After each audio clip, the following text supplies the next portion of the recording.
জীবনকে পরিবর্তন করতে হয়, জীবনের মনকে পরিবর্তন করতে হয়, কোনো না কোনো সময় এসে মনকে ঘুরায় নিতে হয়। যারা ওয়াজ শুনে, মাহফিল শুনে, কিন্তু কোনো পরিবর্তন হয় না, যেই সেই এত ওয়াজ, এত আল্লাহর আয়াত, এত কোরআনের কথা, এত রাসূল আকরাম সাল্লাল্লাহু আলাইহি ওয়াসাল্লামের হাদিস, কোনো বিহিত নেই, যেই সেই।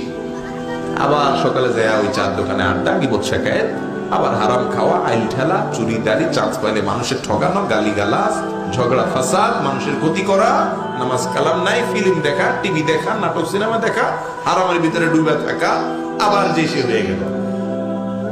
এরপরে আবার ওয়াজের সময় আসলে মাথায় একটা টুপি টাপা দিয়া আবার বসে 2-4 ঘন্টা ওয়াজ করলো, এমনকি ওয়াজ শুনে যায় এমন ঘুম দিল, ফজর নামাজ শেষ 8টা বাজে উঠলো। আমরা বেশিরভাগ এই টাইপের মুসলমান না ভাইরা আমার। আল্লাহ রাব্বুল আলামিন কোরআনে কারীমে বলেছেন, ওয়ালাকাদ যারাকনা